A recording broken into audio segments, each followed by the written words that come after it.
is very high, it's likely. And so I was having a great time. You can use that. It also has things like, is it underexposed? What's the tilt angle? Ok, cool. On va pouvoir démarrer. Donc, bonjour à tous. Désolé pour ce petit temps de setup un petit peu insupportable. Parlons de containers, de process, etc. Vous allez voir, c'est tout à fait amusant. Donc ça, c'est moi. En fait, voilà, ça, c'est moi. Donc je m'appelle Quentin Adam, je suis CEO d'une boîte qui s'appelle Clever Cloud et j'ai un pseudo absolument imprononçable sur Twitter mais qui avait l'avantage d'être disponible partout. C'est quand même super cool. Sauf sur Pokémon Go. Il y a un enfoiré qui me l'a tapé sur Pokémon Go. Si jamais vous le chopez, ça m'intéresse. Et en fait, pas mal. C'est quoi que j'avais mis? C'était un truc du style. Voilà. Donc ça, c'est mon boulot au quotidien. En fait, je dirige une boîte qui s'appelle Clever Cloud. Et en fait, ce qu'on fait, c'est ce qu'on appelle de l'IT automation. Autrement dit, notre boulot à nous, c'est de s'assurer que vos applications soient online. Donc les gens ont juste git push. Et à partir de ce moment-là, c'est déployé. Et ça, on est capable de le faire avec n'importe quelle application. On a Node, Ruby, Java, etc. Ou vous pouvez pousser un Dockerfile si vous le voulez. Ça ne change pas grand-chose à nos vies. Oui, c'est pour ça que toi, tu n'es pas content. Ouais, vous vous rendez pas compte, mais en fait, en même temps, je prépare la démo d'à côté dans le terminal à côté. C'est un boulot qui est super intéressant. En fait, maintenant, on a des clients dans 2600 villes dans le monde. On a des grosses banques ou des tout petits clients ou des choses vraiment très différentes les unes des autres. Et du coup, on trouve ça hyper amusant. Et on essaye de supporter tous ces gens-là en étant cool. Et en fait, tout le support qu'on donne, on essaye de faire en sorte que les gens se simplifient la vie avec et que ce soit cool et de reverser à la communauté en permanence ce qu'on fait. Donc voilà, c'est le boulot de Clever Cloud. Vous aviez déjà entendu parler de Clever Cloud ou pas du tout? Qui n'avait jamais entendu parler de Clever Cloud? Qui a déjà essayé Clever Cloud? Il reste encore un peu de boulot du coup. Mais... Ok, bon. Alors, pourquoi est-ce qu'on va parler de virtualisation, de containers et de tout le reste? Pourquoi on va essayer de faire un talk global sur tout ça? D'abord, ce qu'il faut se souvenir, c'est que l'informatique, c'est une histoire non linéaire. Et au démarrage, on avait des ordinateurs qui étaient énormes, à peu près la taille de cette salle, mais qui avaient des capacités complètement pourries. Donc en fait, ce qui se passait, c'est que tout simplement, au démarrage, on mettait de la data un programme dans ces ordinateurs, et ensuite, ils déroulaient le programme. Mais globalement, ils n'avaient pas des capacités extraordinaires. Puis, petit à petit, le système a continué à grossir, et on s'est dit, il pourrait être utile de faire tourner plusieurs softs sur un seul hardware. C'est-à-dire que comme l'ordinateur commençait à avoir de la puissance, on s'est dit, il n'y a pas de problème, on va prendre un seul ordinateur, mais on va essayer de faire tourner plusieurs softs dessus. Et donc ça a lié à un truc, on a créé un operating system. L'operating system, c'est le premier soft qu'on boot sur l'ordinateur. Il boot, et entre autres, il va répartir le travail des autres softs sur la machine, et s'assurer que tout le monde collabore entre eux. Ce boulot-là, en fait, ça a amené à un truc qu'on appelle le process scheduling. Qui se souvient de la Grande Guerre il y a 4 ans, empirique, pendant laquelle système V init, système 5 init, a essayé de reprendre de la vie face à système D? Qui était dans la team système init? C'est triste. T'es jeune en plus.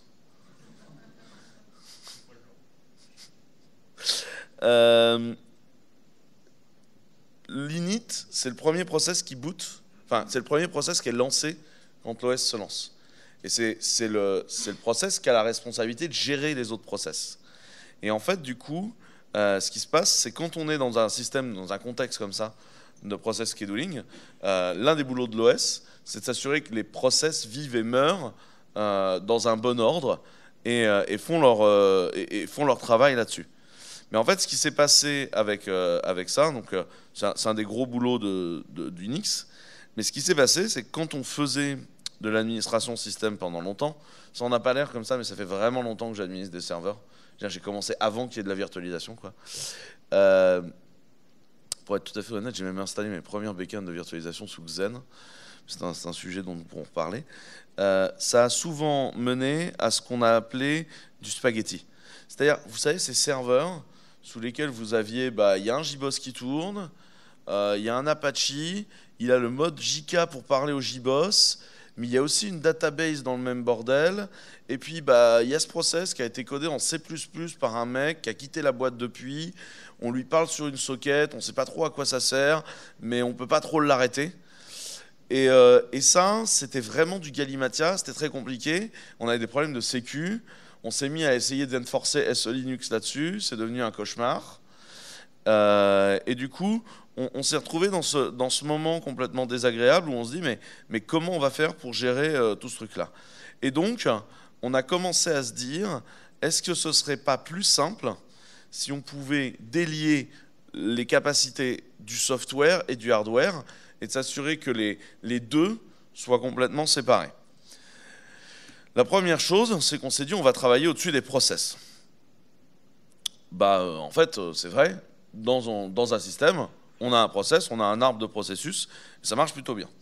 Alors là, c'est le moment où je vais rejouer au con. Parce que ça, c'est la seule bécane que je n'ai pas bootée. Là, c'est lisible pour vous.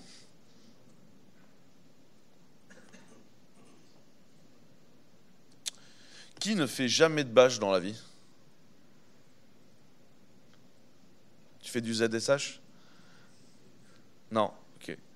S'il y en a qui ne comprennent pas les commandes que je tape, vous n'hésitez pas à poser une question. J'ai tendance des fois à taper des commandes sans rien dire à personne. Ouais, c'est exactement ça. Donc, on va aller booter une machine. Comme j'ai booté un peu tout, là il y a du Minikube, il y a du virtual, du Docker machine, il y a de tout. On va voir jusqu'à quel moment je vais pas foutre la zonze dans les adressages réseau. C'est assez intéressant. Donc au début on s'est dit on va prendre des process, donc les process existent, chaque logiciel est isolé dans son petit machin, et en fait on va isoler ces process les uns entre les autres. Alors, quand on dit isolation, l'isolation c'est un problème qui est multiple. Pourquoi tu veux pas afficher mon image? Tu m'aimes plus, Go? Go m'a jamais beaucoup aimé, mais là, je voudrais mon image quand même, quoi. Ouais, lui, c'est bon, il a réussi à la booter. J'essaye de récupérer. Donc, on va essayer de faire ce qu'on appelle de l'isolation. Et l'isolation, ça repose sur plusieurs choses. La première chose, c'est les dépendances entre les logiciels. Je m'explique. À chaque fois que vous avez à chaque fois que vous bootez en fait une machine, donc vous avez besoin que le logiciel ait des librairies et d'autres logiciels en dépendance, et donc vous avez des softwares qui sont dépendants les uns des autres.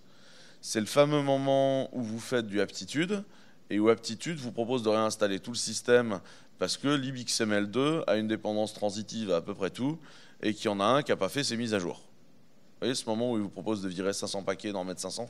Voilà. Donc ça, c'est le problème. Quand on faisait du Spaghetti Ops Management et que tous les logiciels tournaient ensemble, ça veut dire qu'autrement dit, qu'on était obligé de s'assurer qu'on ait une synchronisation des dépendances logicielles les uns avec les autres. Ce qui n'était pas nécessairement pratique, surtout dans le cas où Roger, qui avait codé le machin en C++ dont on avait parlé plus tôt, avait effectivement quitté la société et que personne n'était capable de recompiler ce bordel.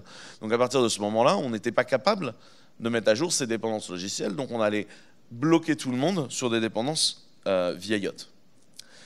La seconde chose, ah non, il est vraiment chiant là. La seconde chose, c'est des problèmes de sécurité. Je m'explique.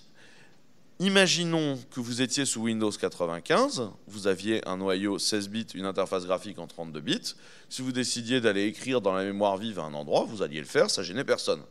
Bon, après, vous aviez un blue screen of death, mais néanmoins, ça semblait gêner personne que vous alliez toucher la mémoire vive de votre petit copain d'à côté. Aujourd'hui, les OS ne vous laissent plus faire ça. Vous ne voulez pas qu'un soft puisse aller toucher au binaire ou aux data d'un autre soft. Enfin, la plupart du temps, vous ne voulez pas. Enfin, si vous le faites, vous êtes en train de faire une mauvaise idée. Mais ces problèmes-là de sécurité, de dépendance entre les softs, ils sont très importants. Surtout que, et alors là c'est mon côté parano qui se réveille, parce que comme chez Clever Cloud, notre modèle de menace est basiquement tout le monde veut nous attaquer de l'intérieur, de l'extérieur et de tout le monde. Le modèle que vous avez, c'est que vous pouvez considérer également que si vous avez un soft qui est corrompu, par exemple, vous n'avez pas mis à jour struts, par exemple, dans une application Java, et que vous donnez la possibilité d'avoir un vecteur d'attaque, si les autres applications sont potentiellement accessibles par votre JVM qui faisait tourner struts, bah, vous allez tuer le système. Vous donnez une porte d'accès direct à l'ensemble de vos applications. Donc ce que vous voulez, c'est isoler d'un point de vue sécuritaire. Et ensuite, vous voulez avoir une capacité de limiter les accès aux ressources en termes de hardware. C'est-à-dire que vous ne voulez pas qu'une application soit capable de bouffer le hardware de tout le monde ou pas. Vous savez, c'est ce moment où l'application de gestion des congés part en boucle infinie et fout par terre la prod importante qui effectivement rapportait de l'argent à la boîte. Et donc l'ensemble de ces points-là forment les problématiques d'isolation entre les logiciels qu'on retrouve dans une exploitation. La première solution qu'on a trouvée pour faire ça, c'était Shroot. Alors Shroot, c'est quoi? Shroot, c'est une façon très simple de penser Unix. C'est de dire, dans Unix, tout est fichier. À partir du moment où on est capable de changer qui est slash, ça devrait bien se mettre. On devrait changer la façon d'interagir avec la totalité du système d'exploitation. Qui a déjà utilisé Shroot? Qui utilise toujours Shroot en production? Il y a des courageux dans la salle. Hein. Donc, imaginons qu'on se Shroot. Donc là, on a une poignée de notre script pourri. Et du coup,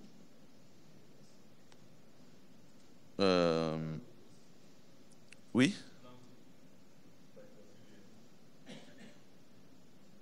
Oui, c'est ça, oui. L'un ou l'autre, je sais, ouais. Je vais faire l'un après l'autre, je suis pas complètement fou. Je sais plus lequel j'ai corrompu. Serveur 1, est-ce que je fais n'importe quoi dedans? Bam, bam, bam, non, je suis moins drôle. Bon, ok, du coup, je vais directement utiliser serveur 2. Ok. Ouais, donc, par contre, dans serveur 2, je fais bien n'importe quoi dedans. Donc là, on a un bout de node relativement mauvais, dont l'objectif est d'avoir une faille. C'est-à-dire que je passe un header, et avec ce header-là, je peux faire n'importe quoi. Donc si je le lance et que je me sers de ce truc-là, donc je vais aller le foutre en background, à partir du moment où il est lancé, si je l'attaque... Ah non, ça par contre, ça va pas du tout me plaire.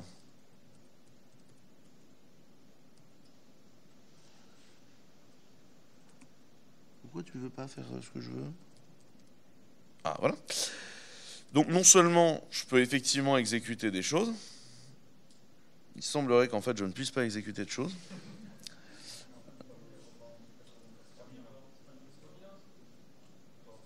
Pourquoi c'est pas le bon port?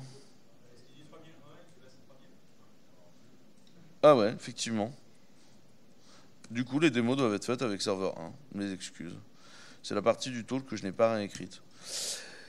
Faut dire que ça ne change pas tous les 2 jours non plus, cette partie-là. Donc à partir du moment où je peux faire ça, je peux effectivement exécuter date, mais beaucoup plus dérangeant, je peux aller modifier des fichiers à l'intérieur de TMP par exemple, et à partir de ce moment-là, si on va tester dans TMP, il est là. Et comme le process s'exécute effectivement dans le bain commun, je peux accéder à tout le monde et je pourrais aller réécrire un binaire, par exemple le node, pour m'exécuter avant, ouvrir une connexion, ce genre de choses. Oui, mais nous, notre réseau, il est super sécurisé, personne n'a le droit d'accéder à plus d'un port. Oui, mais s'il fallait moins d'un port pour faire passer un VPN, ça se saurait. Donc, on a plein de choses comme ça qui sont possibles à faire. Et si on décide de se protéger, donc si on fait du Shroot, je vais à l'intérieur d'une base que j'ai préparée où il y a tous mes petits fichiers. Je vais virer mon fichier de démo de la fois dernière. Oui, facilité, c'est ça. Donc, si on se retrouve là-dedans et que je décide de tout lancer, Alors, je vais rapidement lancer le truc qui va permettre... Oui, effectivement.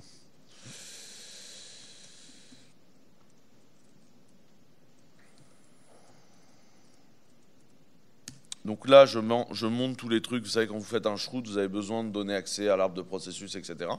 Mais à partir du moment où j'ai fait ça, si je shroot ici, et si je fais ls/, on voit bien que je suis dans le shroot. Je ne suis plus à l'intérieur du système de fichiers global, ce qui va me permettre, si jamais je décide de faire le bon shroot,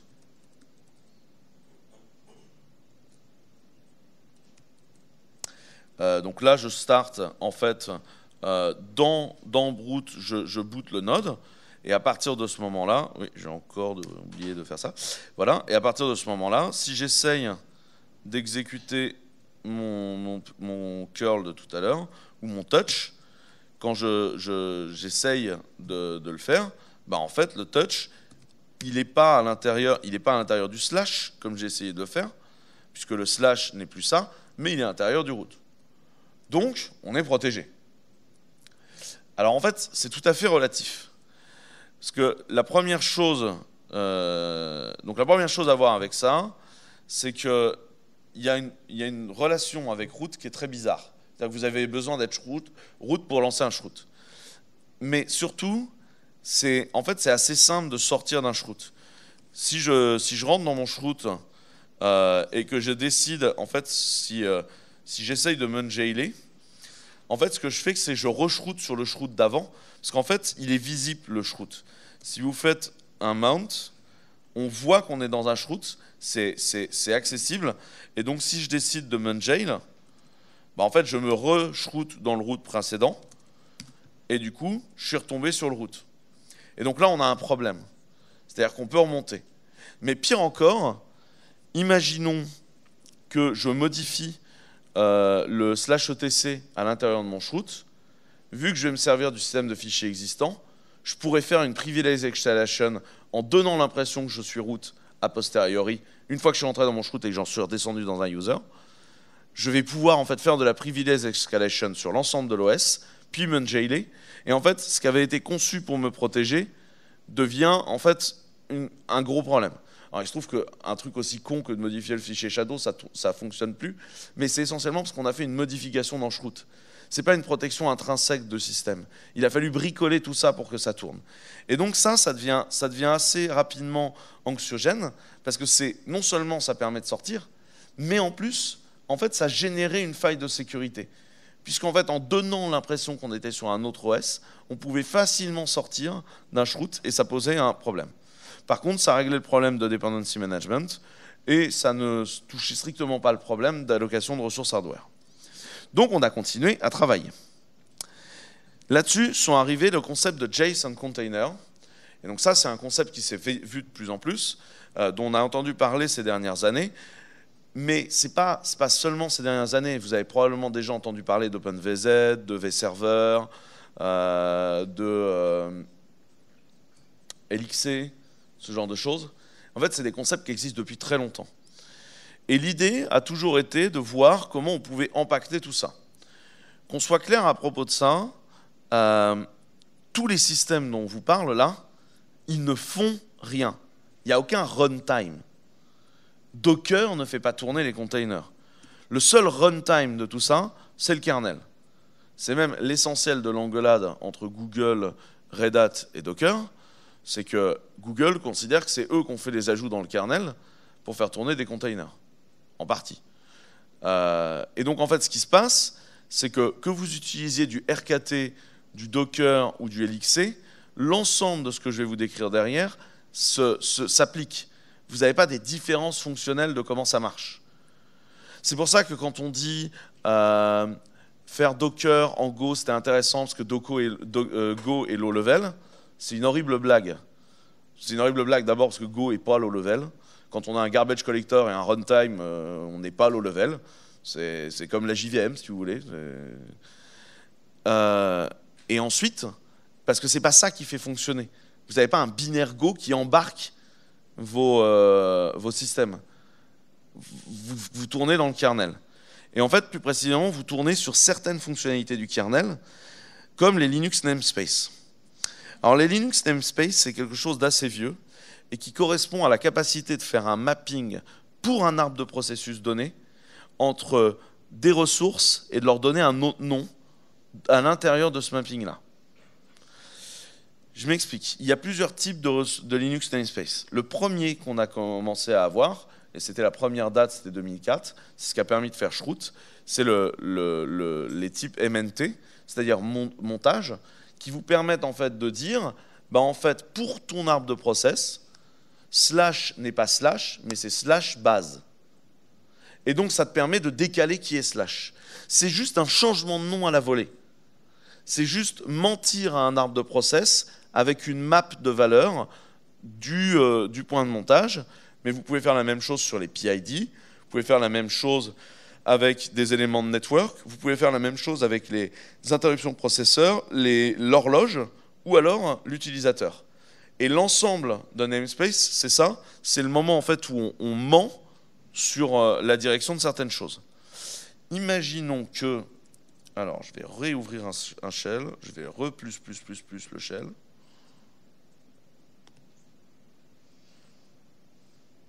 Je voudrais pouvoir diminuer la taille de cette fenêtre.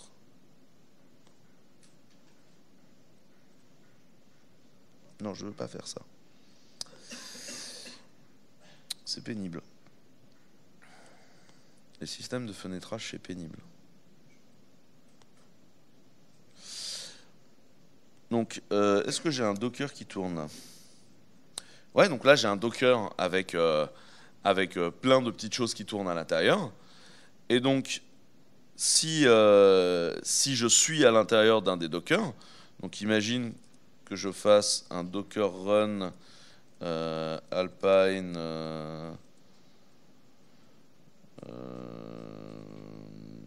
Alpine, je vais faire ça doit être un bin /sh pour essayer d'y accéder. Je vais rajouter un -ti pour pouvoir rentrer dedans.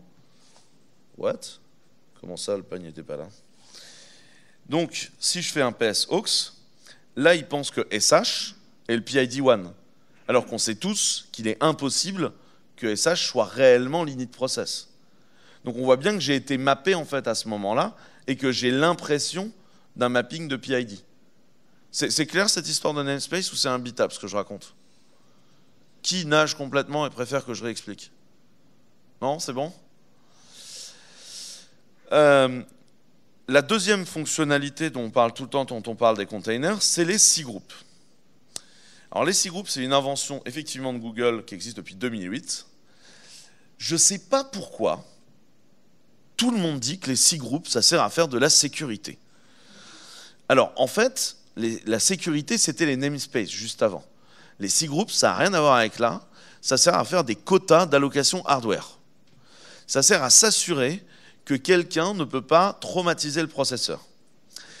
La raison de ce GIF, c'est qu'en fait, c'est très difficile à faire à partir du moment où c'est le kernel qui est censé limiter, qui est du coup à la fois juge et partie. Et donc du coup, est-ce que les cgroups sont fiables en termes d'allocation hardware? Non.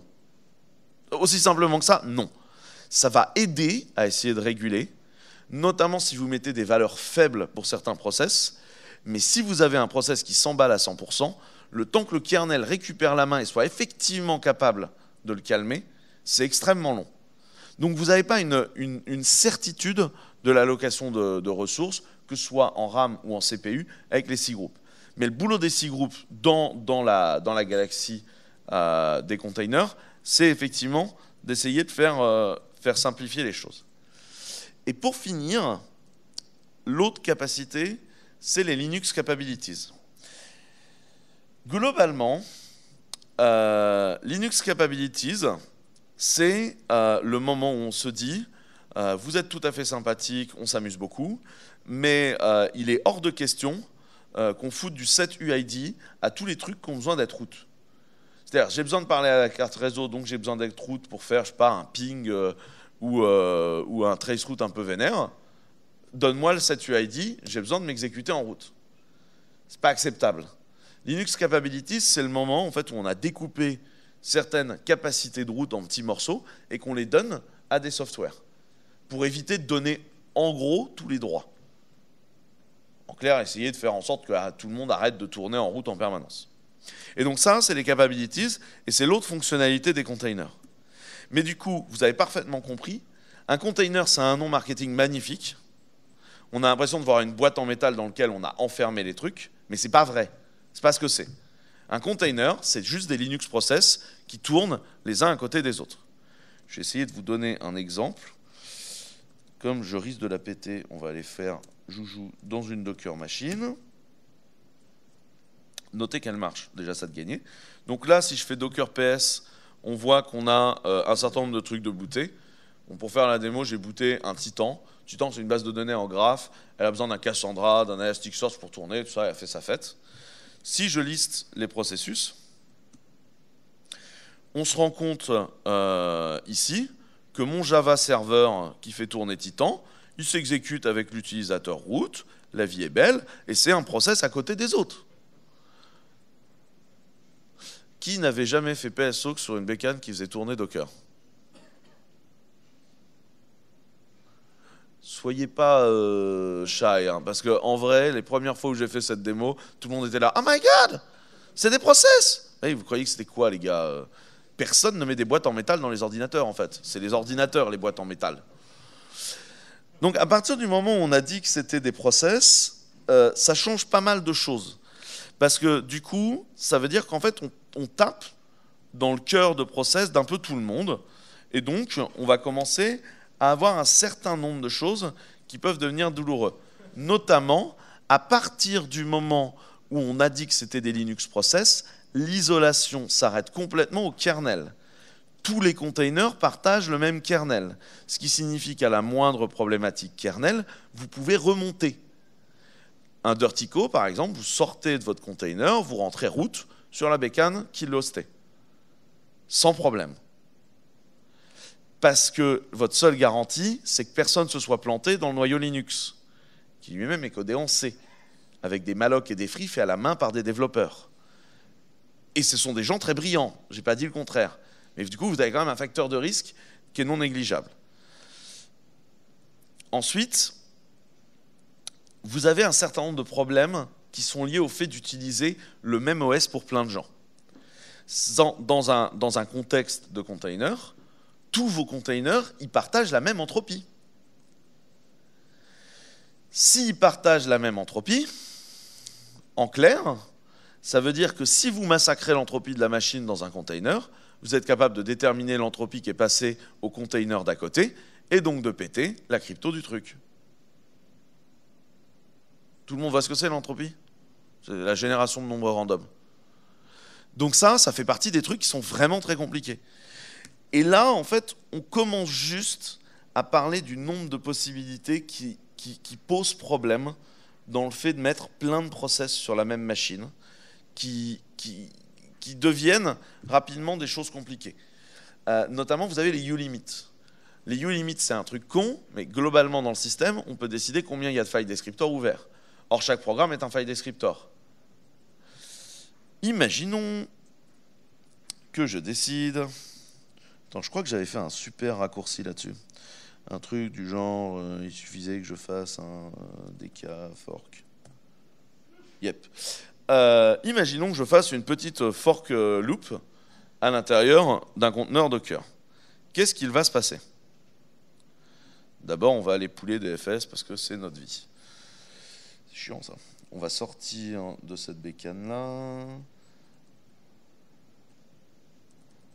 Docker machine SSH. Donc, les file descriptors. Vous êtes sous Unix, ok? Vous êtes sous un Unix, tout est fichier. À l'intérieur de /proc, vous allez retrouver tous vos processus en train de fonctionner. Par exemple, le processus avec le PID 10 existe là. Et si on regarde, on a plein d'infos sur lui. Donc vous avez son arbre de 6 groupes qui est déterminé ici. Donc si vous voulez savoir quels sont ces droits d'allocation hardware, vous allez là. Si vous voulez les changer, vous allez là aussi d'ailleurs. Vous avez par exemple la command line, c'est-à-dire ce processus, comment il a été lancé.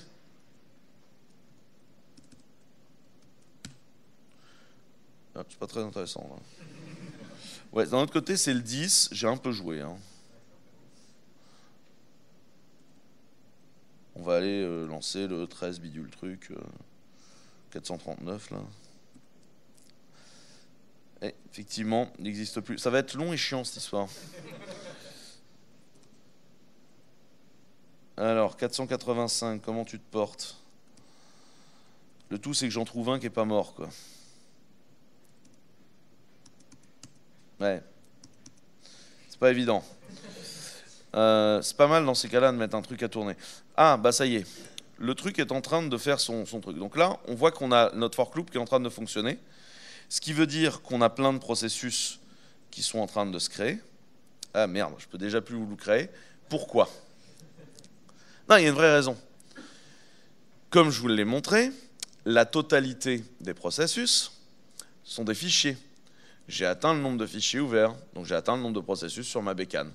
Je suis même incapable de rentrer la moindre bécane là-dedans, c'est-à-dire que là, il s'en fout, il peut même pas me lancer un ls, il me dit juste qu'il peut pas forker pour créer un processus, parce que j'ai pété le nombre de mes failles descriptors. Et en fait, là, la problématique, elle est que comme on est sur un système, vous en avez un qui s'énerve dans un coin, ça fout la tempête partout. Parce qu'on a créé tellement d'enfants dans notre arbre de process, je suis incapable de vous le montrer maintenant, parce que j'ai globalement foutu la bécane en vrac, que ça pose énormément de problèmes. Mais avant de comprendre ce qui se passe, ça peut vous mettre un temps. Imaginons que vous mettez donc vos clusters, vous avez des machines qui tournent dans des containers, et vous vous mettez à instancier des clusters RIAC. RIAC, il aime bien ouvrir plein de fichiers. C'est son trip, il ouvre des fichiers. Et à côté, vous avez un serveur Ruby, par exemple, qui tourne en Puma. Et donc, à chaque fois, il va vous lancer un process pour gérer la requête. Ben, avant de comprendre pourquoi vous avez une partie de vos requêtes qui 503, c'est parce qu'en fait, vous avez pété le nombre de ulimit, parce qu'en fait, les clusters RIAC ont bouffé tous les files. Vous voyez le nombre d'enchaînements compliqués qui sont liés au simple fait qu'en fait, la totalité des systèmes deviennent hyper compliqués à régler. Et ça, c'est valable pour tout le monde. C'est valable pour absolument tout le monde dans cet écosystème-là. Après, on peut se poser plein de questions sur la Unix philosophie de ce truc. Est-ce que, en fait, tout ça respecte bien la philosophie Unix ou non? Par exemple, l'un des problèmes qu'on a avec Docker, c'est que Docker tourne en tant que démon et fait de l'administration de process. Oui, en fait, sauf que la personne qui décide si un process boot ou déboot, c'est l'init system. Donc, en fait, passer son temps à avoir un autre mec qui fait la même chose, ça veut dire que vous avez deux init system sur votre système, ça peut potentiellement devenir un peu compliqué dans la vie, voire carrément chiant. C'est un problème qu'on ne rencontre pas avec RKT, par exemple, parce que RKT se greffe totalement dans systemd et en fait fait que du systemd endspawn et considère que le scheduling de process doit rester sous la houlette de l'init system. Mais vous avez un autre problème, donc ça c'était le fait que c'était PID1, mais à l'intérieur d'un container, vous avez un autre problème. En fait, dans un container, vous pensez que vous êtes init1 avec le premier process, sauf que init1, enfin le process 1, il a plusieurs tâches. Il doit effectivement arrêter et stopper des process, mais c'est aussi lui qui fait le nettoyage des zombies. Or, votre machine Java, elle n'est pas faite pour ça. Alors déjà, votre machine Java, elle déteste être process PID1. Vous n'arriverez jamais à attacher le moindre debugger, le moindre truc, ça va être chiant au possible. Mais surtout, à partir du moment où vous êtes à l'intérieur du système et que vous êtes PID1, c'est à vous de faire le ménage. Donc vous pouvez vous retrouver des fois avec juste un certain nombre de process qui deviennent zombies, qui vont rester là, qui vont jamais être nettoyés, parce que juste vous ne faites pas le ménage à l'intérieur. Et donc on voit que cette gestion-là pose énormément de problèmes entre le kernel, l'OS et le système. Et là je vous passe les problèmes de dépendance entre le kernel et l'OS.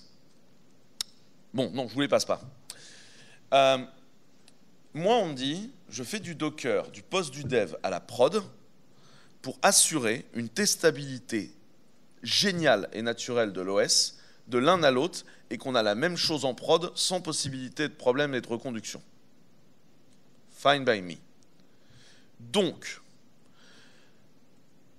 le poste du dev est sous Mac. Il utilise MobiOS. Ta production est sous Red Hat. Les deux kernels n'ont rien à voir. Tu fais du Spring Boot. Spring Boot, en vrai, que tu bootes sous Java 8, sous Java 9, voire Java 7, il s'en carre à peu près, quoi. Genre, en vrai, tout est déjà géré dans Spring Boot pour faire sa vie, quoi. Par contre, tu vas me balader tous les binaires Java, la glibc, la totale, en étant une dépendance, et me mettre en prod des combinaisons non testées du kernel et de la glibc sans trembler des genoux. Parce qu'il est évident qu'une combinaison glibc kernel est beaucoup moins dangereuse qu'un problème d'incompatibilité entre Java 9 et Java 8 sur Spring Boot. Vous voyez tout ce que c'est la glibc où j'ai parlé chinois là. La glibc, c'est tout le cœur de l'OS, c'est la librairie standard C. C'est le truc, on en est tous dépendants, sauf les programmes en Go. Mais on est tous dépendants de la glibc. Non, c'est vrai, l'un des intérêts de Go, c'est qu'il n'est pas dépendant de la glibc, ils ont leur propre librairie standard. Mais globalement, sinon, on est toujours dépendant de la glibc.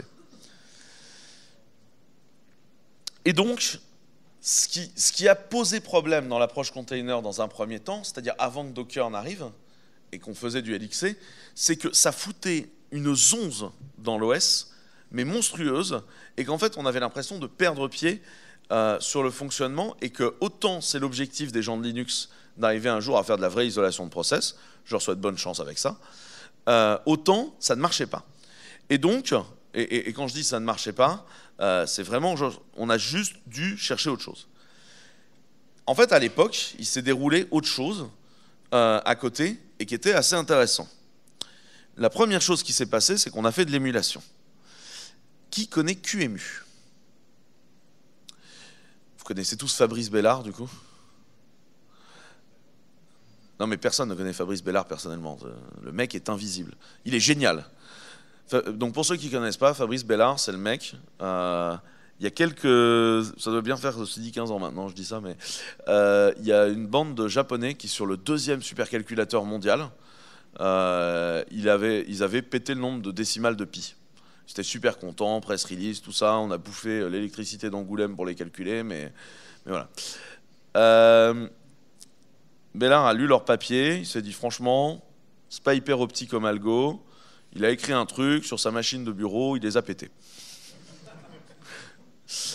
Le mec a écrit 2-3 softs intéressants, dont un soft dont vous avez peut-être entendu parler s'appelle FFmpeg, parce qu'il voulait régler un problème de codec. Et il a fait également un truc qui s'appelle QEMU. Et QEMU, c'est quoi? C'est de l'émulation, c'est-à-dire on va créer un CPU qui n'existe pas, qui n'est que du code, mettre un OS à l'intérieur et faire fonctionner un OS au-dessus. Très amusant si par exemple vous avez besoin de faire tourner des choses en ARM alors que vous n'avez pas d'ARM dans votre machine, ou du Spark et que vous n'avez pas de Spark dans votre machine, ou même de l'i386 et que vous avez vraiment envie de pouvoir regarder l'OS de l'extérieur et de ne pas du tout pouvoir le toucher. Et en fait c'était très intéressant l'émulation, c'était quand même hyper méga lent. Alors pour la petite histoire, il a ressorti un truc vraiment drôle. Il a sorti un truc qui s'appelle JS Linux, où le mec fait de l'émulation en émulant un CPU et dans une page web en JavaScript où il vous boot réellement un Linux. Hein. C'est vraiment un binaire Linux qui boot et tout. Enfin, Bellard est un génie. Son site est en HTML. Hein. Donc l'émulation, c'était ça. C'était on va créer ça. Fondamentalement, si vous utilisez Dolphin pour jouer à des jeux, c'est illégal, ne le faites pas, mais néanmoins, ça existe. C'est ce que vous faites, parce que vous n'avez pas le processeur de votre Wii à l'intérieur de votre MacBook. Donc vous émulez un processeur de A à Z. C'est pour ça que ça a toujours été super chiant d'émuler la Dreamcast. Parce qu'il y avait 128 dans le processeur, c'était hyper casse-couille. Et en fait, de l'autre côté, les mecs d'Intel s'étaient dit, on a des processeurs très puissants, aujourd'hui les serveurs ne consomment pas la capa de leurs processeurs, si on donnait la capacité de faire fonctionner plusieurs systèmes d'exploitation, les uns à côté des autres, sans se parler. Et ça, c'était assez brillant de leur part, ça s'appelle les VTX, donc les instructions VT, les instructions de virtualisation, qui permettaient, du coup, d'exécuter des choses. Mais là, en fait, on a passé le moment où... Ah ouais, c'est bien ça, ouais. Toi... t'es méchant.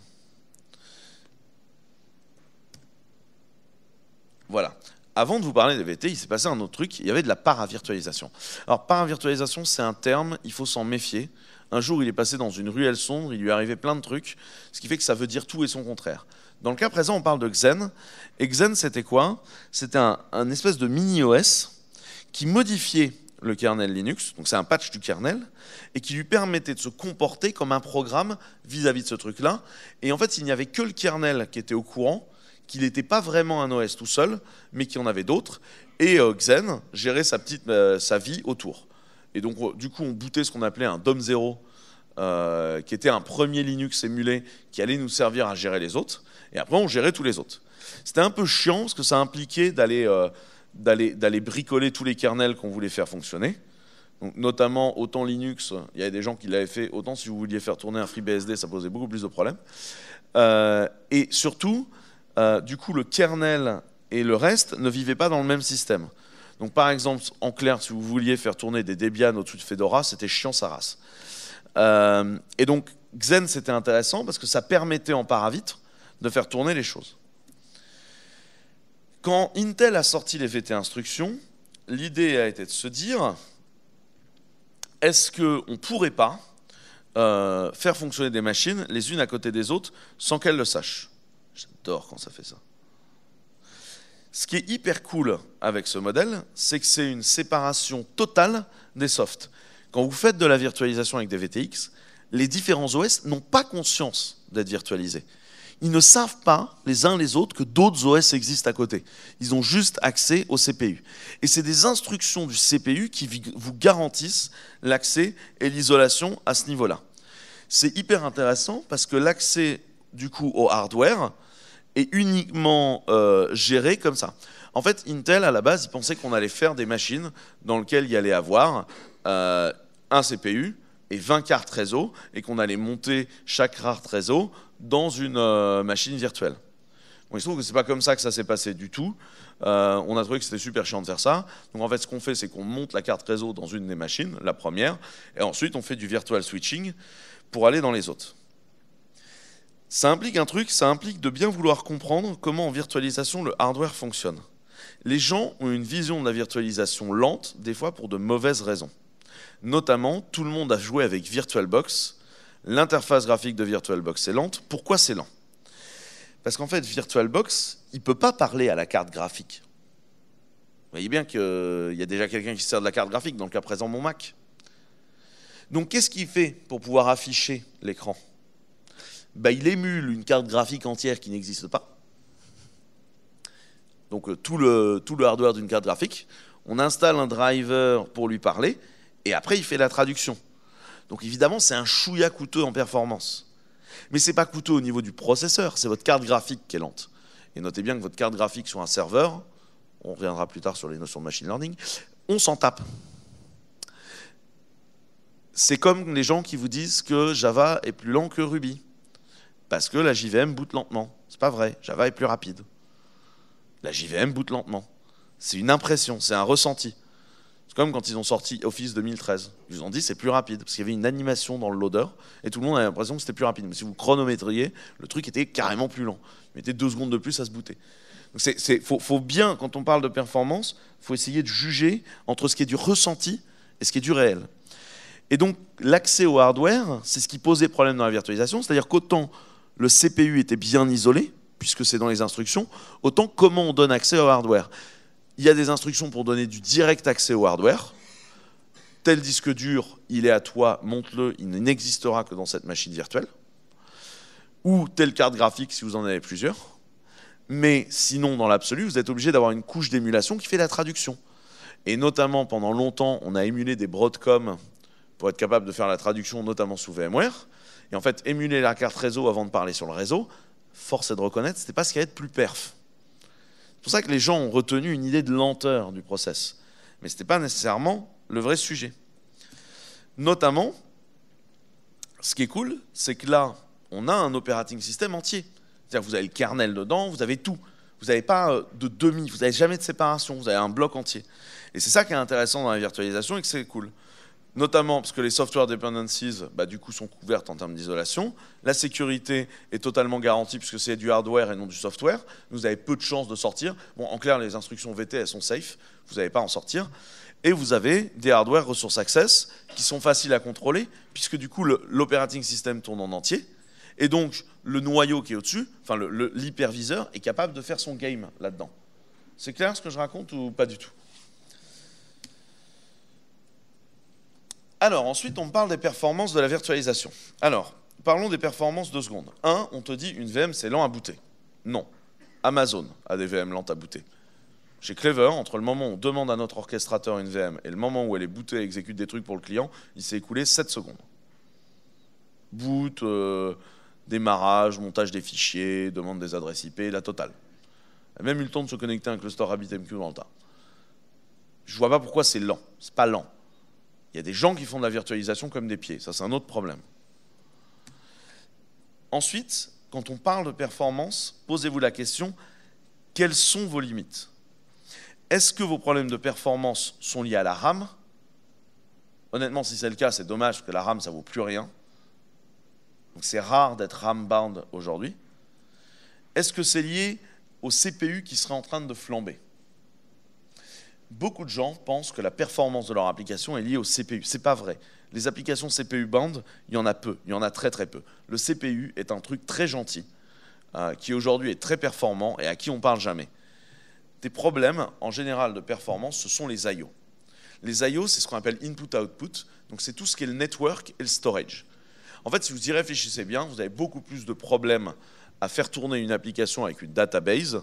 Quand votre database est lente, ce n'est pas le CPU qui est en galère. C'est qu'en fait, vous recevez de la donnée sur le net et là, potentiellement, votre carte réseau est en train de foutre la zonze et vous écrivez de la donnée sur des disques durs et donc il faut que vous écriviez très rapidement sur le disque dur. Et donc les I/O sont le point de contention de performance partout.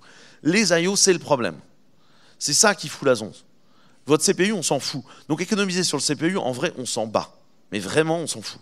C'est pas intéressant. Ce qui est intéressant, c'est les I/O. Or, comment ça fonctionne? Oh là.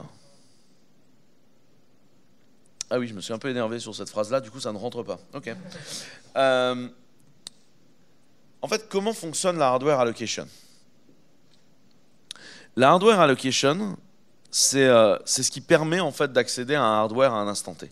C'est-à-dire que vous avez votre machine, et votre machine virtuelle, elle accède en fait à l'hardware, soit via une couche d'émulation, et là ce sera lent, soit en I/O notamment, si vous faites du KVM, vous avez un truc qui s'appelle VirtIO, qui vous permet, avec votre machine hôte, de monter un driver qui permet de parler directement à la machine hôte, avec votre machine client à la machine hôte.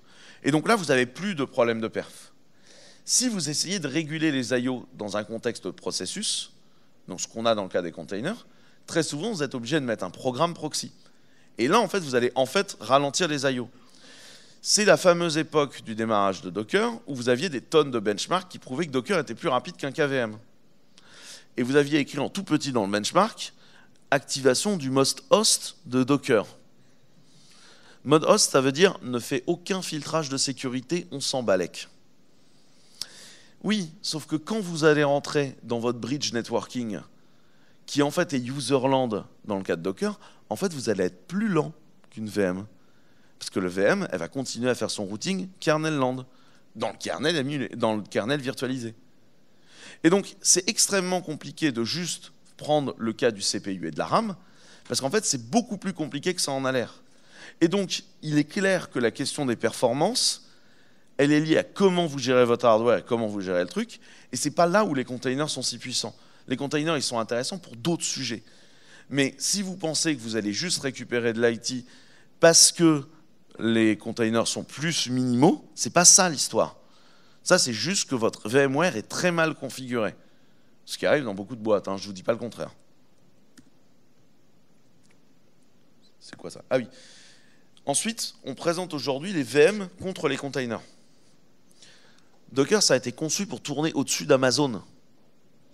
Les containers se mettent dans des VM. C'est ça la règle en fait. C'est que vos containers, ils vous permettent de raffiner une fois de plus la gestion de votre OS. Ce n'est pas un truc qui est censé remplacer. Parce que comme je vous l'ai expliqué, les containers, ce n'est pas des VM light. Ça n'a rien à voir. Et c'est hyper dangereux de penser ça. Parce que du coup, vous n'avez plus aucune isolation. Donc, en général, ce qui se passe, c'est qu'on va faire tourner un container dans une VM.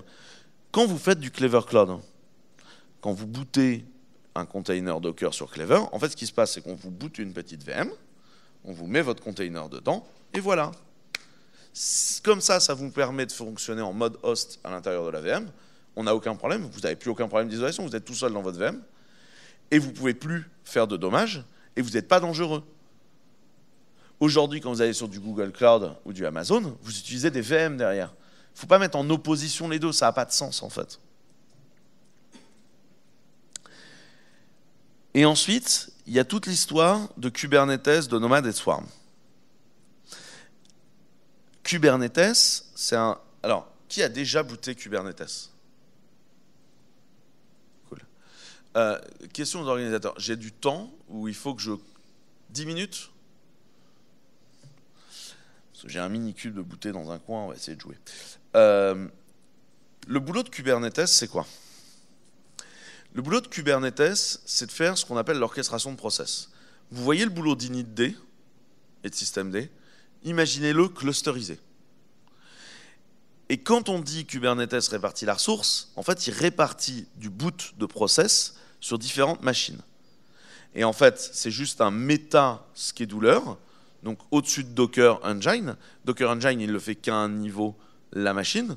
Docker Swarm, enfin Docker Mode Swarm, le fait au niveau de plusieurs machines. Et en fait, Kubernetes est un concurrent de ça, Nomad est un concurrent de ça, Mesos est un concurrent de tout ça. Et l'idée, c'est comment on boot des process, les uns à côté des autres, sur des bécanes qui ne se connaissent pas, et qu'on répartit tout ça. Et en fait, c'est ça, c'est à ça que ça sert, Kubernetes. Ce sont des factories de répartition de process, où on se dit, on va mettre les process à un endroit ou à un autre. Ce qui vous permet du coup de booter éventuellement des containers. Mais à la base, Mesos, c'est une technologie qui est très vieille. Elle ne faisait pas des containers, elle vous permettait juste de répartir vos process et de faire des grilles de calcul. Les containers ne sont jamais qu'une nouvelle donnée dans ce truc-là qui vous permet de packager des applications.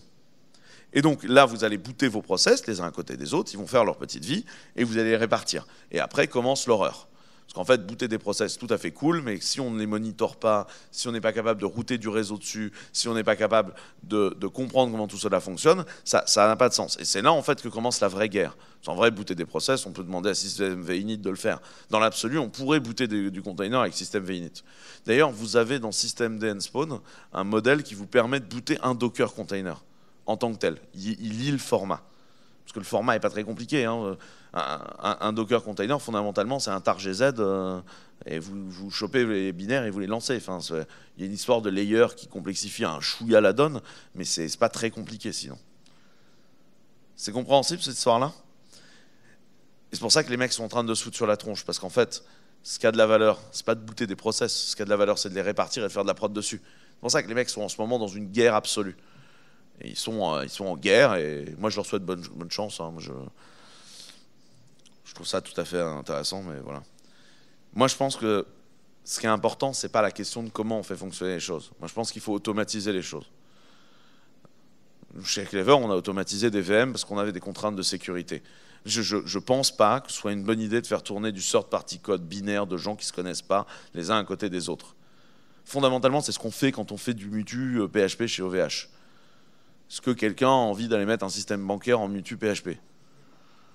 Non, bah ok. Bah, quand vous faites des containers les uns à côté des autres, vous faites rigoureusement la même chose. Sur des gens qui ne se connaissent pas, j'entends. C'est ce qui est donc extrêmement dangereux. Enfin, c'est encore plus dangereux parce que les gens mettent carrément du binaire, ils peuvent s'éclater, c'est la teuf. Il y a un deuxième truc qui est compliqué là-dedans, c'est cette histoire de stateful. C'est-à-dire comment on stocke la donnée. Parce que là, on a parlé d'exécuter des choses, on n'a absolument jamais parlé de comment on allait gérer pour stocker de la donnée et faire de la clusterisation, de comment on stocke la donnée dans des systèmes qui ont de la performance et des I/O. Je vous renvoie, je donnais un talk entier là-dessus sur l'IT Automation, vous pouvez le trouver sur YouTube, où j'explique en fait quelles sont les différentes approches aujourd'hui pour faire ce genre de stockage. Là où je veux juste vous enjoindre à dire, à vous méfier, c'est que au moment où on entre là-dedans, on va faire des vrais ops. Je veux dire, on n'est plus en train de faire apt get install sur de l'Ubuntu, quoi. On est en train de faire des vrais trucs de low level en Dark Magic Linux. Il y a eu tout un courant de gens qui ont décidé qu'ils étaient devenus experts Docker du jour au lendemain, alors qu'avant, ils étaient des langages de haut niveau. Qui lit les release notes du kernel? Si vous voulez faire du Docker, le runtime, c'est le kernel. Lisez-les. Sincèrement, lisez-les. Parce que tout ce qui se passe est dedans. Et c'est là-dedans, en fait, qu'il faut que vous travaillez. Parce que vous allez découvrir des tonnes de choses. Prenons un dirty little secret de l'écosystème Docker. Alpine Linux. Comment est-ce que Alpine a fait pour avoir des images toutes petites, toutes mignonnes? Est-ce qu'ils ont enlevé tout ce qui servait à rien dans Linux? Alors, je vais vous la faire courte, hein. Personne n'a jamais mis des trucs qui servent à rien dans Linux. Hein. On n'a pas... Personne n'est une espèce de pervers qui se dit on va mettre 300 mégas de binaire dans un endroit où il n'en aurait besoin que de 1. Tu vois, personne ne se dit ça. La raison pour laquelle Alpine est si petit, c'est qu'Alpine a supprimé la glibc au profit de Muzzle. C'est-à-dire qu'ils ont pris le cœur du système, ils l'ont viré, et c'est au profit de Muzzle. Maintenant, ce que vous faites, c'est que vous allez sur le site d'Alpine, vous regardez qui est le mainteneur, qui sont les mainteneurs de paquets. Et là, vous vous rendez compte qu'il y a un mec qui package tout. Autrement dit, le mec passe sous un bus, vous n'êtes pas dans la merde. Mais vous vous rendez compte surtout qu'en termes de relecture, on a un léger problème, quoi. Et surtout, moi, la question que je vous pose, les gens qui font MySQL, d'après vous, ils testent contre Muzzle ou contre glibc? Encore une fois, je suis prêt à écouter le discours du on va prendre le même binaire du PC du développeur à la prod. Outre le fait que je pense que c'est philosophiquement une connerie, parce que je pense qu'un développeur, il a par défaut une compilation avec des artefacts de debug, etc., et qui fait un tas de trucs qui ne sont pas du tout une bonne idée en prod, et que c'est très bien que ça passe par une usine, une software factory qui va recompiler et faire un package prêt pour la prod, ce qui est à mon avis une bonne idée. Rendez-vous compte que la pratique qui correspond à dire on va tout binder sur Alpine, ben en fait c'est hyper dangereux. C'est hyper dangereux parce qu'en fait vous êtes en train de bosser avec un cœur du système qui a été changé, alors que tous les trucs que vous utilisez, PHP, Java, MySQL, Redis, personne ne teste contre Muzzle. Tout le monde teste sur glibc. Et donc c'est complètement différent de faire ça.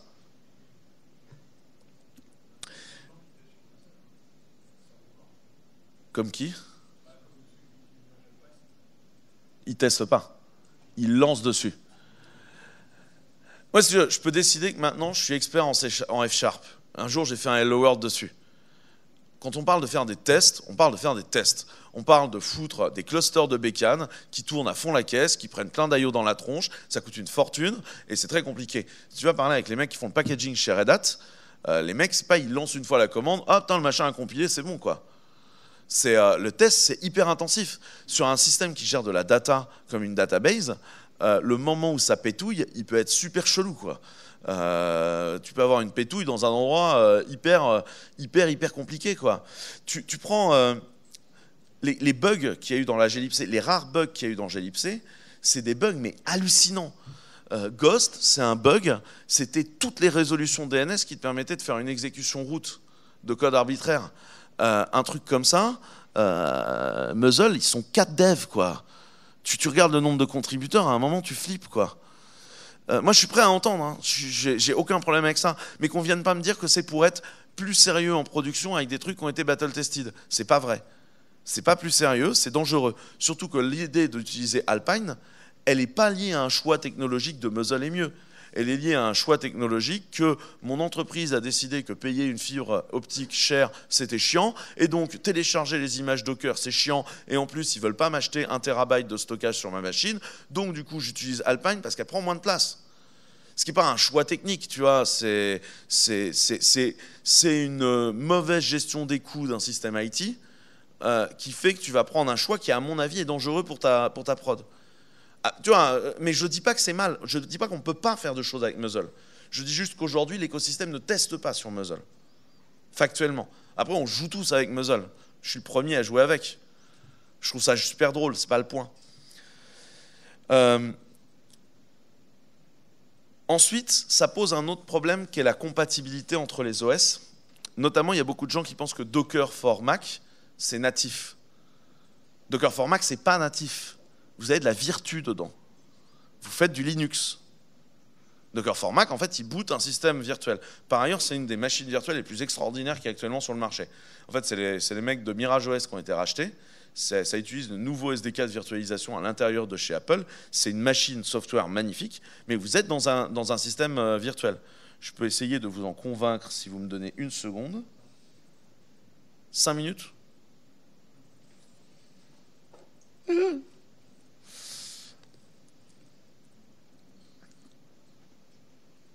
Donc là, si je fais un Docker PS, on est sur mon système, on est sur mon Docker for Mac, et vous me dites, mais comment, où est-ce que tourne le Docker for Mac? C'est-à-dire que si je fais un PS aux sur le truc, et qu'on est sur la totalité de mon système, la question, elle est, où est-ce qu'on va pouvoir trouver mon Linux? Et si je fais un grep Linux, on ne va pas le trouver. Mais, enfin, si, parce que du coup, on commence à trouver les hyperviseurs qui sont là, machin. Et en fait, on voit que ça utilise HyperKit. Et en fait, comment fonctionne tout ce truc-là? C'est le moment où il faut que je me souvienne du truc.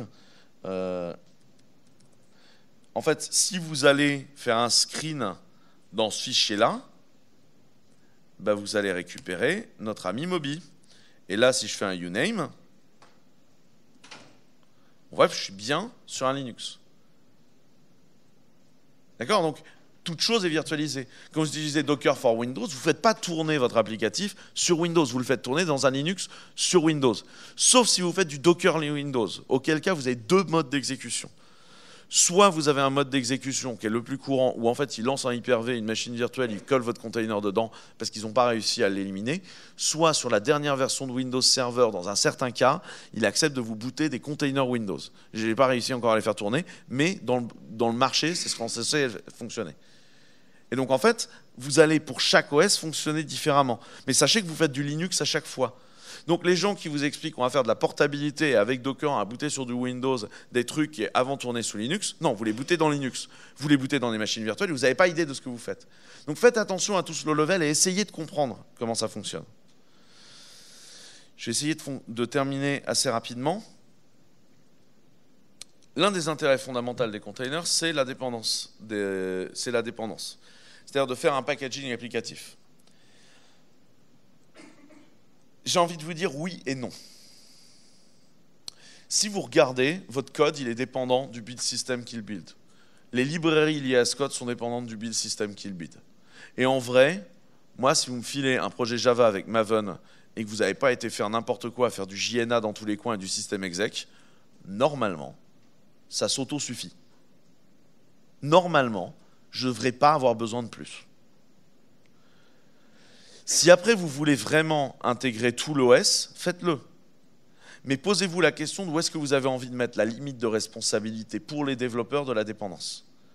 Puisqu'en fait, si on y réfléchit bien, il y a quand même un vrai danger dans la limite de responsabilité de la dépendance, c'est-à-dire que déjà les développeurs ont tendance à ne pas mettre à jour leur librairie, est-ce qu'ils vont mettre à jour leur OS?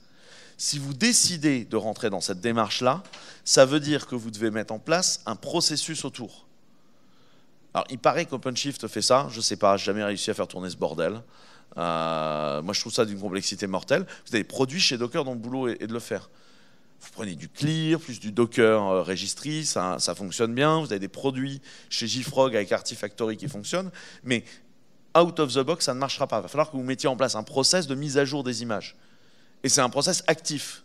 Il n'y a rien d'automatique. C'est à vous de le faire.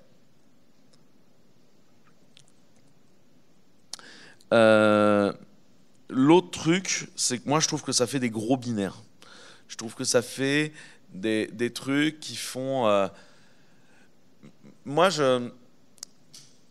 si vous voulez, vous prenez votre code, vous avez un niveau d'information sur comment fonctionne votre logiciel qui est hyper fort. Vous descendez au binaire, vous savez beaucoup moins de trucs.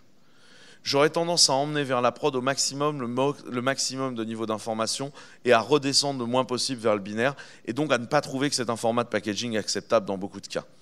C'est pour ça que chez Clever, on vous dit par défaut, poussez du code. On va se démerder avec. Parce qu'on fait tourner un peu de machine learning dessus, parce qu'on apprend des trucs, parce qu'on parce qu'on a des algos qui décident des trucs en fonction du code. Après, tu veux pousser un Docker container, pousse ton Docker container, je m'en fous. Sauf que quand il y aura une faille dans l'OS underlying de votre application, si vous avez poussé du code, c'est nous qui sommes responsables de le mettre à jour, l'OS. Si vous avez poussé un Docker, moi je ne peux rien faire pour vous. Parce qu'en fait, vous avez poussé un gros binaire dont j'ai aucune idée de comment il marche. Et là-dessus, ça m'arroche une réflexion qui est, si vous faites une démarche Docker, il ne faut pas que ce soit une démarche dev plus ops. C'est-à-dire le moment où les développeurs font le boulot des DevOps. Le problème, c'est qu'il y a beaucoup d'entreprises dans lesquelles Docker s'est arrivé et on s'est dit « Ah putain, les mecs de la prod sont chiants, ils veulent jamais qu'on mette des trucs à jour. » On va leur dire qu'à partir de maintenant, on leur fournit des Docker. Et puis comme ça, en clair, nous, on fait le boulot des ops parce qu'ils sont nuls.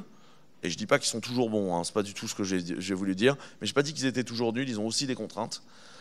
Et puis nous, du coup, on fait juste booter les trucs et voilà. Et nous, on remplace les ops. C'est un double non-sens. C'est un premier non-sens historique. Au XIIe siècle, vous alliez dans un château, vous aviez un mec, il connaissait tout. C'est l'alchimie, la médecine, les comptes de la baraque. C'était le mec qui savait le truc humain. D'ailleurs, il causait latin. Les autres ne causaient pas latin, c'était des pécores. Aujourd'hui, ce n'est pas le même mec qui va envoyer des fusées dans l'espace, faire des devices pour améliorer le cerveau, fabriquer des voitures électriques. Ah si, merde, c'est le même mec. Mais dans la plupart des cas, ce n'est pas le même mec. Et ça, en fait, c'est parce que l'humanité progressant, la technologie humaine progressant, on se spécialise. Absorber le boulot des ops quand tu es dev, ça n'a pas de sens. Automatiser énormément de boulot d'ops et avoir des ops qui rejoignent des équipes et qu'on travaille en DevOps, ça a du sens. Je donne une conférence là-dessus qui s'appelle « Comment les comptables ont fucké l'IT management » qui permet d'adresser ça d'un point de vue comptable. Parce qu'en fait, je pense que le problème de DevOps, c'est essentiellement une gestion financière de l'IT. Et ça a du sens. Mais il ne faut pas supprimer les choses. La deuxième chose, et au-delà de chaque process d'ops qui peut être plus ou moins bien en fonction des boîtes, je n'ai pas envie de rentrer dans ce débat-là, mais quand les ops sont chiés pour comprendre comment une appli marche, pour être capable de la débugger en cas d'incident, c'est bien. Parce que du coup, ils apprennent, puis ils mettent en prod. Quand on prend un Docker ficelé à la Warmat par un mec qui en fait fait jamais de Linux dans sa vie, parce qu'il passe sa vie sous Windows et Mac, et qui n'a aucune idée de comment ça marche, qui prend un Docker, qu'on le boot, le moment où ça crache, bah, l'ops, il n'a aucune idée de comment ça marche, et au lieu de faire son cycle d'apprentissage avant la mise en production, il fait le cycle d'apprentissage au premier incident. Et c'est rarement le moment où on veut qu'il prenne du temps pour comprendre. On voudrait juste que ça marche à ce moment-là. Et donc, déplacer l'acquisition de connaissances vers l'avant à cet endroit-là est une mauvaise idée. Donc si vous entrez dans un processus Docker, ce n'est pas un processus Docker où vous vous coupez de l'IT en disant « bande de cons, prenez les images, allez vous faire voir », ce que j'ai vu dans énormément d'entreprises, mais c'est un processus où vous bossez avec eux pour co-construire les images, avec le process de mise à jour qui reste sous leur responsabilité, comme ils avaient la responsabilité de mettre à jour les OS dans l'autre cas. Mais si vous n'outillez pas ça de façon intéressante, vous allez vers, à mon avis, une catastrophe et du downtime en prod. Pour conclure, les containers, ce n'est pas des VM Lite, et par pitié, ne dites plus jamais ça. C'est extrêmement énervant, et c'est une négation du bon sens commun, et c'est vraiment une mauvaise chose. Par pitié, arrêtez de le dire. Deuxièmement, ne mettez jamais du third-party code les unes à côté des autres. C'est vraiment du mutu de la mort. Il ne faut pas faire les gens qui ne se connaissent pas en code les uns à côté des autres. Vous gérez votre politique de confidentialité et de sécurité. Nous, on considère que chaque application pouvant être corrompue, il est inacceptable de mettre deux applications à tourner ensemble dans la même machine. C'est notre vision du monde, mais vous n'êtes pas obligé de l'adopter. Mais ça, c'est une vision du truc qui est importante. Troisièmement, si vous voulez faire de la dark magic dans le bas de l'OS, apprenez comment marche la dark magic dans le bas de l'OS. Il y a des bouquins O'Reilly épais comme ça sur Linux qui sont passionnants. Ça se lit en fait relativement vite et qui valent le coup. Et vous pouvez apprendre comment marche un OS. Chez Clever, on utilise massivement un OS qui s'appelle Exerbo, essentiellement pour ses vertus d'apprentissage. Il y a plein de trucs hyper drôles à faire avec les containers, du coup, faites pas les mauvaises choses, sinon ça va cramer le marché sur le sujet et ça va devenir la fameuse démarche SOA. Vous savez, le truc dont plus personne ne veut entendre parler. Et pour finir, il n'y a pas de panacée dans l'IT. Les containers ne vont pas résoudre tous vos problèmes de prod. Mais parce qu'en fait, aucun truc ne va résoudre tous vos problèmes de prod. Donc, c'est juste du travail et des nouveaux outils pour outiller de nouvelles choses. Merci beaucoup de m'avoir écouté. J'espère que c'était intéressant et sachez que j'ai plein de stickers hyper rigolos.